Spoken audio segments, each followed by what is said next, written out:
எங்க இருந்து நீங்க வந்திருக்கீங்க, எதற்காக வந்திருக்கீங்க, எப்படி எப்படியெல்லாம் இருந்துட்டு நீங்க இப்படி வந்திருக்கீங்க அப்படிங்கிற விஷயங்கள் அனைத்தும் எனக்கு தெரிவித்திருந்தாலும் உள்ளபடியான விவரங்களை நான் சொல்ல வேண்டும், இரண்டாவது கேட்க வேண்டும் என்று உங்களை பார்த்து ரொம்ப ஆசைப்படுறீங்க. ஆகையாலே கேட்கக்கூடிய விவரங்களை எடுத்து தந்தார்கள் பதிலளிப்பீர்களா? நடந்தது என்ன, நடக்க போறது என்ன, நடந்து கொண்டிருப்பது என்ன என்ற காலங்களை உணரக்கூடிய தன்மை நாதன் மகரிஷி உண்டு. அதே இடத்துல மகாவிஷ்ணு மகாலட்சுமி அந்தப்புறத்துக்கு போய் வரக்கூடிய வல்லமை படுத்தவர்கள் அப்பேற்பட்ட நாதர் மகரிஷி என்னிடம் ஒரு சில விவரங்களை கேட்டு தெரிஞ்சிடணும். எனக்கு எல்லாமே தெரியுமா, தெரிஞ்சிருந்தாலும் என்னுடைய நாவால் சொல்ல நீங்க கேட்கணும்னு ஆசைப்படுறீங்க. கேளுங்க. கேட்கிற கேள்விக்கெல்லாம் படுக்கிற காத்துக்கிட்டே இருக்க யாரை எப்படி வளர்க்க வேண்டும், தன்னுடைய பெத்த தாயை எப்படி வளரணும், தகப்ப எப்படி வளரணும், கற்றுக் கொடுத்த ஆசானை எப்படி வளர்க்க வேண்டும், அதே முறையில ஒரு நாதர் மகரிஷியை எப்படி உள்ளன்போட வளர்க்கணுமோ அதே உள்ளன்போட நான் வணங்கியிருக்கேன். வாங்க, நீங்க என்ன கேட்கிறீங்களோ கேட்கிற கேள்விக்கெல்லாம் படுக்கிற காத்துக்கிட்டே இருக்கீங்க. நான் சொல்லுங்க சொல்ல எப்படி ஒரு சொல்ல வெள்ளுங்கள் இவையே. ஏன்னா பேசுறதெல்லாம் பேச்சாகாது, பேசுவது ஒரு சிறந்தலை. பேசக்கூடிய வார்த்தையில் உண்மை இருக்க வேண்டும், உண்மையின் நன்மை இருக்க வேண்டும். சபை அறிந்து ஆழம் அறிந்து சிந்தித்து செயலிருந்து பேச வேண்டும். சில இடத்துல பேசாமல் இருக்க வேண்டும். அந்த இடத்துல நம்ம பேசக்கூடிய பேச்சு சிறப்பான பேச்சாங்க, சும்மா வெட்டி பேச்சு வீண் பேச்சு சிறப்பான பேச்சாக எல்லாருக்கும் உபயோகப்படுகிற பேச்சாக விஷயங்களை நல்ல கருத்துக்களை எடுத்துரைக்கிற மாதிரி இந்த இடத்துல நம்மளுடைய உரையாடல் முறையா கேட்க வேண்டியவங்க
நீங்க சாந்தப்படுத்தணும் எப்படி எப்படி அவர் அவர் போக மாட்டாரா? நம்ம அப்படி கிடையாது.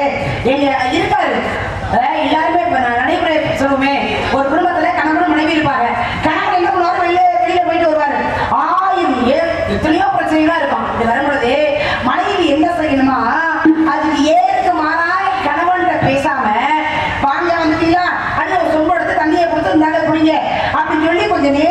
கழிச்சு நம்ம ஏதாவது இன்னொரு செய்ய இந்த முகம் ஒரு மாதிரியா இருக்கு அப்படின்னு கேட்கும் பொழுது அவர் எவ்வளவு கோபத்துல இருந்தாலும் எவ்வளவு பிரச்சனைகள் இருந்தாலுமே அப்படியே மனம் சாந்தமாக இருக்குமா, பிரச்சனையே வராதான் கடைசி வரைக்கும். ஒரு குடும்பத்திலேயே அப்படி இருக்கும் பொழுது இந்த ஊர் உலகத்துல உள்ள எல்லா மக்களையும் காக்கக்கூடிய அவரே, அவர் எந்த முறையில சாந்தமாக வைத்திருக்கமோ அந்த முறையில அவர் நம்மளை வச்சிருக்காரு. அவ்வளவுதான் விஷயம். அவருடைய பேர் கோபம் இருந்தாலும் அந்த கோபத்தை தணிக்க வேண்டிய விதத்திலே, அந்த வெப்பத்தை குறைக்க வேண்டிய விதத்திலே நீங்க வந்து சாந்தப்படுத்துன்ற விதத்துல காவல் காத்து கட்டிருக்கீங்க. அப்படிதானே? நீங்க காவல் கட்டிருக்கீங்க. எப்படி இந்த காவலுக்கு வரதுல தொண்டு தொட்டு வரக்கூடிய பழக்க வழக்கமா நம்ம குல வழக்கமா? இப்ப நான் இங்க காவலுக்கு வந்திருக்கேன் அப்படின்னாக்கா எங்களுடைய குல வழக்கம். ஆனா இன்னொரு இடத்துக்கு ஒருத்தவங்க வந்திருக்காங்க, இந்த அளவுக்கு கிடையாது. முல்லை இடத்துக்கு வந்திருக்காங்க, செஞ்சிலட்சுமி ஆகப்பட்டவர் வந்திருக்காங்க. காவல் ஆமா, மாமியார் அத்தை. உங்க அத்தையா? ஆமா. அவங்க காவலுக்கு வந்து காவலை முழுமையா காவல் கட்டாரா? காவலுக்கு வந்து இதுல திரும்ப நடந்துச்சு அவங்களுக்கு. காவலுக்கு வந்திருக்க கல்யாணம். கல்யாணம் யாரை கல்யாணம் பண்ணிட்டாங்க? நரசிங்க பெருமானை திருமணம் செஞ்சாங்க. முல்லை நிலத்துக்குரிய கடவுள் நரசிங்க பெருமாள். அந்த நிலத்துக்குள்ள கடவுளா ஒரு திருமணம் செஞ்சாங்க. காவலுக்கு வெளியூர் நரகாசுரன் சொல்றது உண்டு. அப்ப நரசிம்ம அவதாரம் எடுத்தாருன்னா யாரை அழிப்பதற்காக? இரணியாசுரன் என்று சொல்ற அசுரன் அழிப்பதற்காக. ஆமா. ஆனா அண்ணவன் அழித்து விட்டு அவர் கோபம் தனியப்பட்டு என்பதற்காக முல்லை நிலத்து வந்திருக்கின்ற பொழுது அந்த முல்லை நிலத்துடைய கடவுளாகப்பட்ட பெருமாள் முல்லை நிலத்துக்கு போன அத்தையை அவர் கல்யாணம் பண்ணிட்டு போயிட்டார். கல்யாணம் பண்ணிட்டாரு. கேட்கிறேன், முல்லை நிலத்துடைய கடவுள் பெருமாள். பெருமாள் அந்த நிலத்துக்கு உங்க அத்தை காவலுக்கு போய் அவளை கல்யாணம் பண்ணிக்கிட்டாங்க. கல்யாணம் பண்ணிட்டாங்க. இது என்ன நிலம்? இது குறிஞ்சினா. இந்த குறிஞ்சி நிலத்துடைய கடவுள் யாரு? முருகன் கடவுள். இப்ப நீங்களும் காவலுக்கு தான் வந்திருக்கீங்க. நான் இல்லைங்க, அவள் காவலுக்கு போனாலே கல்யாணம் பண்ணாங்க.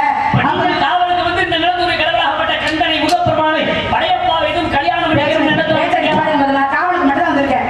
கல்யாணத்துக்கு வந்திருக்கேன் தெரியுமா? காவலுக்கு மட்டும்தான் நான் வந்திருக்கேன்.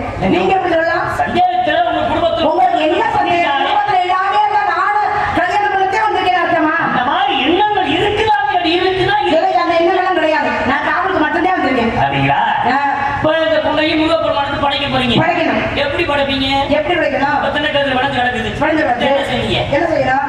அதை மாவாக மாற்றி கொண்டு போய் படைப்போம். மாவா எப்படி மாத்துறது? மாவை எப்படி மாத்துறது? உரல்ல வச்சு இடிக்கணும். இப்ப யாரு உருளை அடிக்கிறான்? யாரு?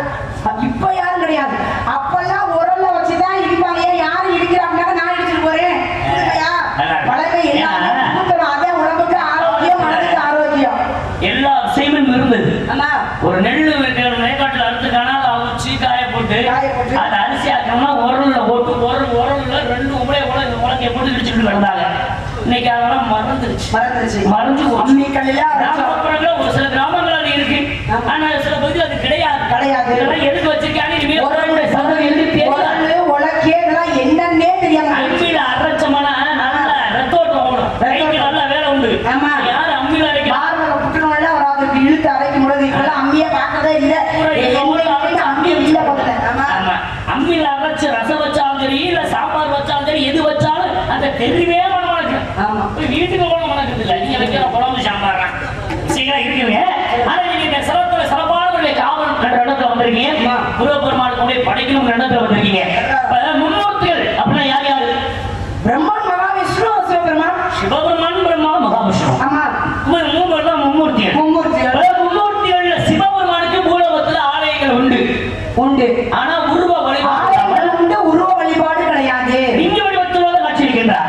ஒரு இடத்துல ஒரு வேலைக்கு ஒரு ஆளை வச்சிருக்காங்கன்னா ஒரு வேலை பார்க்கிறான். ஒரு நிர்வாகம் இருக்கின்றது அப்படின்னா அந்த நிர்வாகத்தை சரியான முறையில் வரவு செலவு பார்க்கறதுக்கு ஒரு கணக்குள்ள இருப்பாங்க. அது இந்த நிர்வாகமா இருக்கட்டும். நிர்வாகம் முதல்ல அமைக்க முடியும். ஒரு குடும்பமா இருந்தாலும் அந்த கணக்குள்ள யாரா இருக்கணும்? கட்டிய மனைவி கணக்கு முடியாது. மனைவி கணக்கு வழக்கு எல்லாமே சரிவர பார்த்தால் மட்டுமே அந்த குடும்பம் நல்லபடியாக போய் சேரும். வரக்கூடிய வரவு செலவுக்கு தகுந்த மாதிரி கணக்கு வழக்கு பார்க்கக்கூடிய குடும்ப தலைவி. குடும்பத்தினருடைய பெண்கள் சரியான முறையில் பார்க்கணும். ஒரு குடும்பத்திலும் சரி, ஒரு நிர்வாகத்திலும் சரி, எல்லாருக்கும் கணக்குள்ள ரொம்ப அவசியம். நான் உங்களை கேட்கிறேன், வாழ்க்கையே கணக்குள்ளதான் அடங்கி இருக்கு. யமலோகத்துல பாத்துறீங்க, யமதர்மன் கூட ஒரு கணக்குள்ள உண்டு. ஆமா. சித்திரகுப்தன் என்று சொல்லக்கூடியவன் யாரு, என்ன செய்யா, அவன் கணக்கு வழக்கு யாரை எப்ப பிடிக்கணும், எப்படி பிடிக்கணும் அப்படின்னு எல்லா கணக்கு வழக்கையும் கொடுப்பார். அவர் செய்யக்கூடிய பாவ புண்ணிய கணக்குகளை எடுத்து அதுக்கு தகுந்தமான கணக்கு வழக்கு வாங்க சித்திரகுப்தனாகப்பட்டவன். ஆமா. புரியுங்களா? அந்த சித்திரகுப்தனை யமதர்மனுக்கு கொடுத்தது யாரு? யாரு? சிவபெருமனாகப்பட்டவன். சிவபெருமான். ஒரு சித்திரத்தை வந்து அது உருவாக்கப்பட்டு கொடுத்தாரு.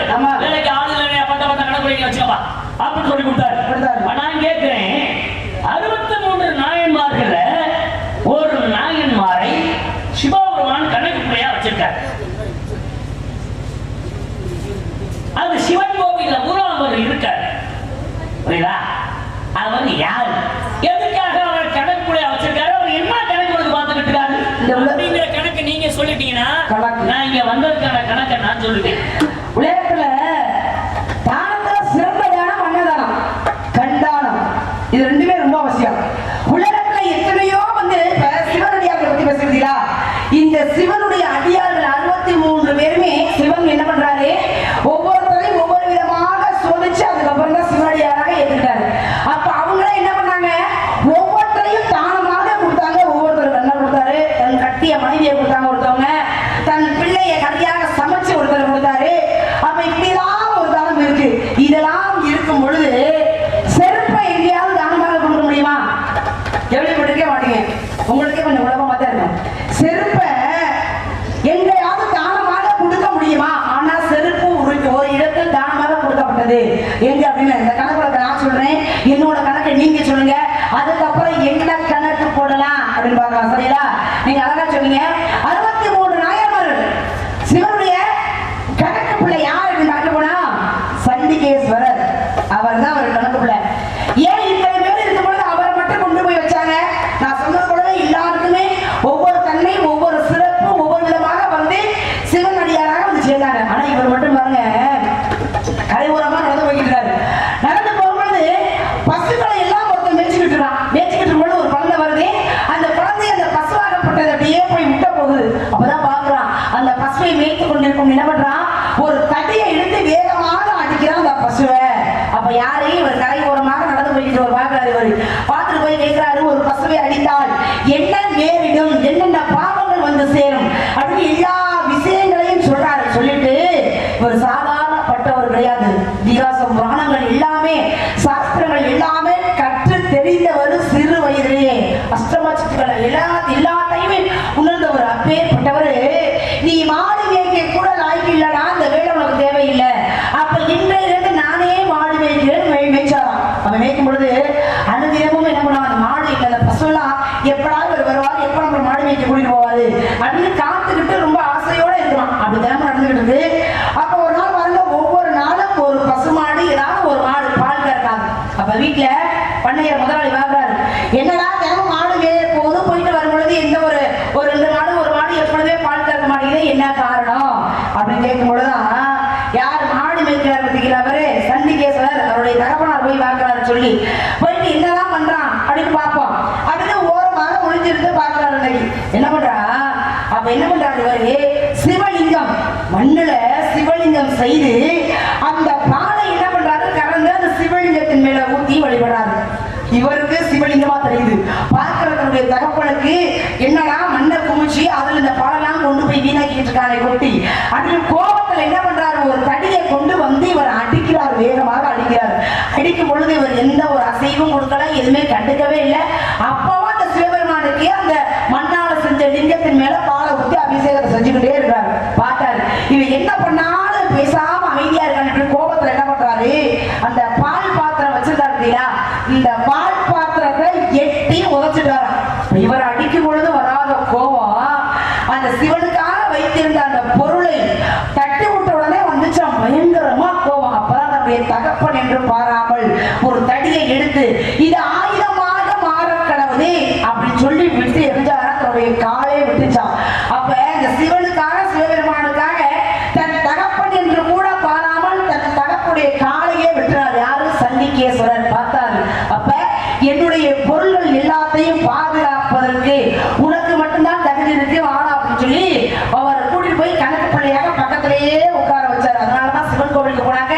எந்த கோவிலுக்கு எப்படி போகணும், எந்த கோவில் எப்படி சுத்தணும், எந்த கோவில எப்படி வணங்கணும், எப்படி ஒரு கோவில உட்கார்ந்து வரணும், ஒரு கோவில உட்காராம வரணும். அப்படியா சிவன் கோவிலுக்கு மட்டும் போனாங்க உட்காராம வரணுமா? ஏன்னா பூதக்கிழமை பின்னாடியே வருமா, அதனால சிவன் ஆலயத்துக்கு மட்டும் போனா உட்காராம வரணும்.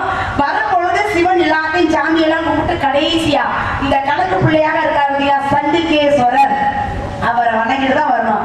காரணம் என்ன அப்படின்னா, நான் அந்த ஆலயத்துக்கு வந்து சிவனுடைய கருணையை மட்டும்தான் எடுத்து சொல்கிறேன், வேற எதுவுமே நான் எடுத்து சொல்லல அப்படின்னு கைகளை துளைத்து கொண்டு சொல்லிட்டு வரணும். அதான் கணக்கு பிள்ளையாக அங்கே உட்கார்ந்து இருக்கிறாரு.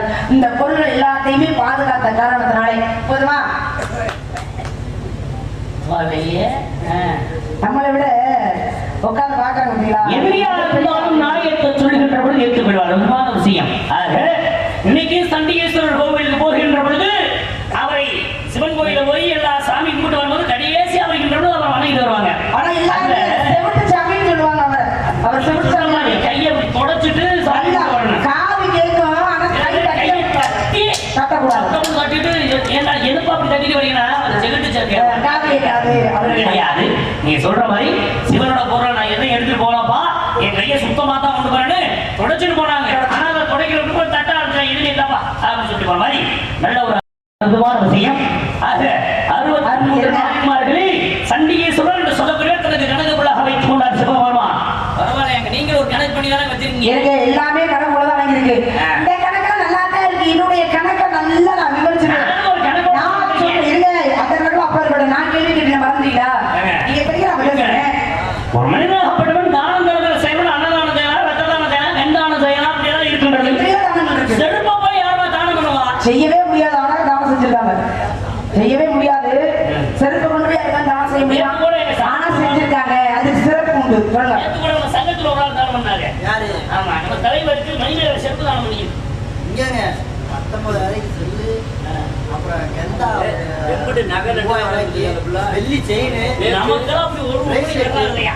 எனக்கு ஒரு பொருள் வாங்கி. நீங்க கேட்கிறது ஒரு பாதரட்சையை தானமாக கொடுத்தது யாருக்காக? அதாங்க இதுவும் சிவனை சார்ந்ததாங்க, சிவபெருமான சார்ந்த ஒரு விஷயம் தான். சிவபெருமான இந்த பூலோகத்திலே ஒரு முனிவராக அவதாரம் எடுத்தார். ஆதிபராசக்தி ஒரு பெண்ணாக அவதாரம் எடுத்தார். எந்த முனிவராக அவதாரம் எடுத்தார் சிவபெருமான் அப்படின்னா ஜமதக்கினி முனிவராக அவதாரம் எடுத்து வாழ்ந்து வருகின்றார். அதே மாதிரி ஆதிபராசக்தி ரேணுகா தேவியாக அவதாரம் எடுத்து இருவரும் கணவன் மனைவியாக வாழ்ந்து வருகிறார்கள்.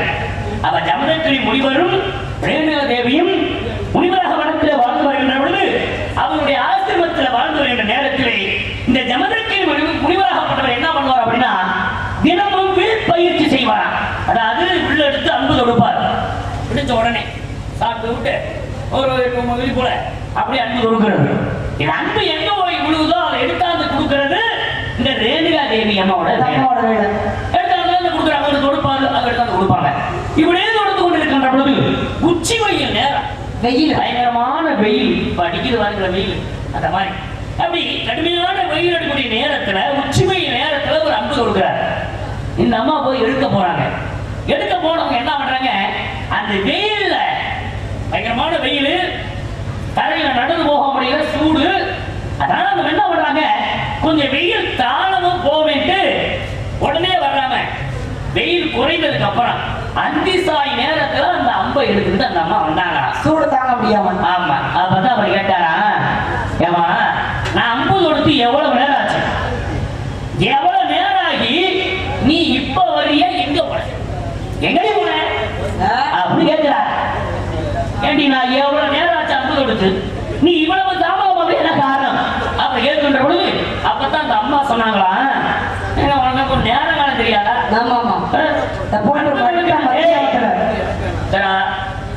அன்பு கொடுக்கணும் அப்படின்னா ஒரு கால நேரத்தில் அன்பு கொடுத்து எடுத்தாந்து கொடுத்தேன்.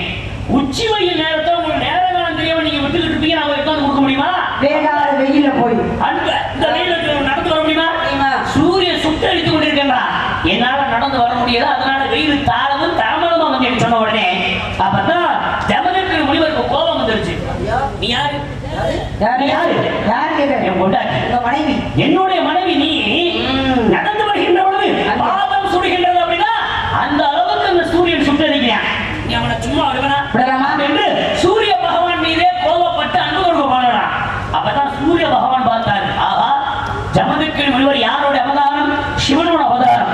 அவர் கோபப்பட்டார்னா அவர் கோபத்துக்கு தாங்க முடியாது என்று சூரிய பகவான் சாதாரண அந்தனர் கூட அவருக்கு முன்னாடி காட்சியளித்து, ஏன் உனக்கு கோபமா இருக்கீங்க அப்படின்னு கேட்கின்ற பொழுது, என்னுடைய மனைவி பாதம் சுடுகின்ற அளவுக்கும் இந்த சூரிய பகவான் வெயிலாக சுட்டு எரித்திருக்கின்றார், அவன் மேல நான் கோபமா இருக்கேன், அவன் மேல அன்பு கொடுக்க போறேன் சொன்ன உடனே அப்பதான் சூரிய பகவான் அந்தனாரா இருக்கிறவர் கேட்கிறார், இங்க பூமியை சுழன்று கொண்டு இருக்கின்றது, சூரியனும் அசைவிட்டு இருக்கிறது, அப்படிப்பட்ட நேரத்தில் நீங்க எப்படி அன்பு கொடுப்பீங்க அப்படி கேட்கின்ற பொழுது, எந்த நேரத்தில் எந்த முகூர்த்த நேரத்தில் சூரியன் அசைவில் பூமி அசைவிட்டு நிற்கும் என்று எனக்கு தெரியும்.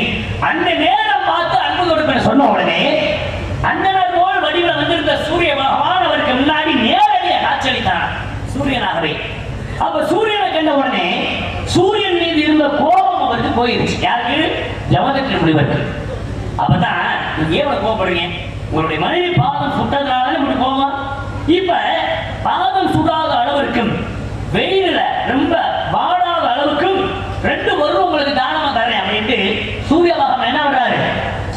பாதரட்சை என்று சொல்லக்கூடிய செருப்பையும் குடையையும் தானமாக கொடுத்தார். யாருக்கு? சூரிய பகவான் ஜமதக்கினி முனிவருக்கும் ரேணுகா தேவிக்கும் பாதரட்சையும் குடையும் என்று தானமாக கொடுத்தார். இனிமேல் இதை வச்சுக்கங்க, வெயில் அடிக்கூடிய நேரத்தில் பாதரட்சியை போட்டுக்கோங்க, உங்களுக்கு வெப்பம் தாதிக்காதுன்னு சொல்லி அந்த சூரிய பகவான் கொடுத்துட்டு போனார். அப்ப செருப்ப தானமாக கொடுத்தது யார் அப்படின்னா ஜமதக்கினி முனிவருக்கும் ரேணுகா தேவிக்கும் சூரிய பகவான் வந்து கொடுத்தார். இதுதான் நீங்க கேட்ட கேள்விக்கு விளக்கம். சரியான நீங்க மறுப்பு தான் பேசி பாருங்க. இத மறுப்பு பேச முடியாது. உண்மையா இருந்தாக்க ஏத்துக்கணுமா இல்லையா?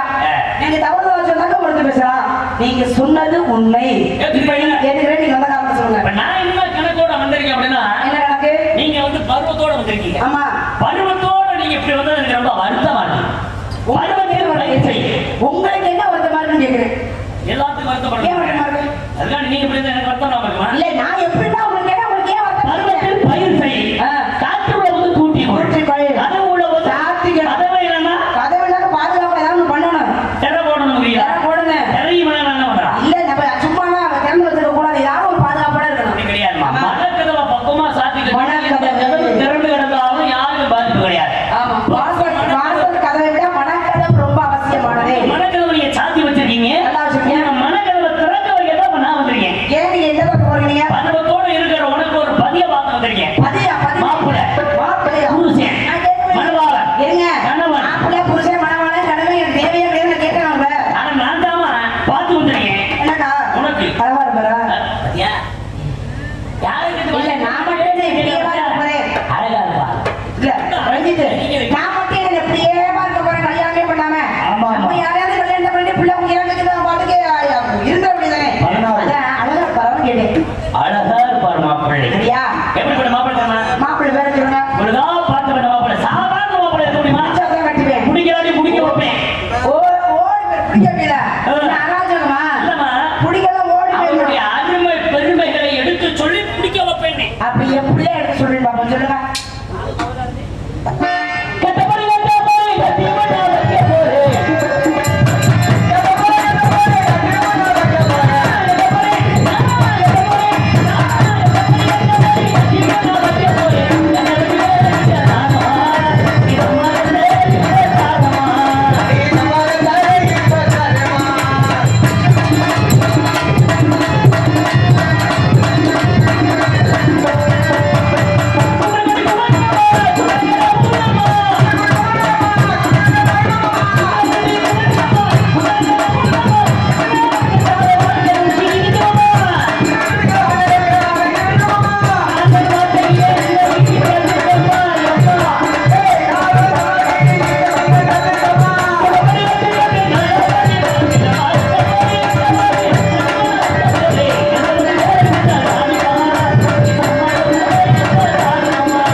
உங்க விருப்பத்தை நான் கட்டிக்க முடியாது. ஏன்னா மாப்பிள்ளை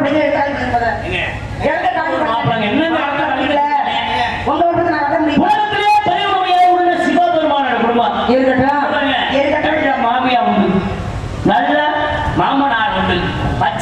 குழந்தனார் உண்டு. எனக்கு எந்த மச்சானும் வேண்டாம், எந்த குழந்தையும் வேண்டாம். வேணும்னு சொல்ல வேண்டாம். உனக்காகவே சொன்னேன் போ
என்ன வெக்கம் போடுறீங்க?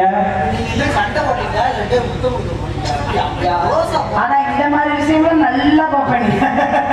ஆமா, பார்க்கறதா விட்டுருவேன். இந்த கல்யாணமா? ஏமா இன்னைக்கு ஏன் வந்திருக்கீங்க? நான் சொன்னா முருகனை பண்ணாதீங்க கல்யாணம் பண்ணாதீங்க. நான் பண்ணுவேன். பண்ணுன்னு சொன்னீங்க. இப்ப நான் அவரே பண்ணி வைக்கிற மாதிரி வேணாம் என்ன புருஷனுக்கு என்ன இப்ப இந்த இடத்துல போய் புருஷன் எங்கேயோ இருக்கிறது நான் என்ன பண்ணுவேன்? ஐயோ வேண்டாம் என்று சொன்னால் மீண்டும் என்று அர்த்தம். நீ வேற வந்துட்டு நானே 5 வயசுல இருந்து எப்ப வருவார் அவசரம் முடியவரு. நான் எத்தனை வருஷம் இப்படியே இருக்க முடியும்? வர்றவரு மாப்பிள்ளைய கூட்டியாவது தாலியை கட்டி வச்சுட்டு சந்தோஷமா இருக்க போவாரா? மாப்பிள்ளை பார்த்துருக்கேன் சொல்லிட்டே இருக்காரு. இப்படிதான் சொன்னாதான் அந்த கோபத்துல அப்படியே வெள்ளி கூட போறாரு. மாப்பிள்ளை உடனே கல்யாணம் தான் சரி. எல்லாருமே வந்து என்னோட திருமணத்தை நடத்தி கொடுத்துட்டு பத்திரமா சேருங்க. வரட்டுமா? எல்லாமே உங்களுக்கு என்ன வேணுமோ அவ்வளவு ஒண்ணு வேண்டாம். சும்மா வந்துட்டு அப்படியே வந்துருங்க. அப்ப நம்ம முயலும் முருகா என்னை பண்ணி திசிக்க கொடுத்த சரிக்கிறது காட்டுவாயாரு.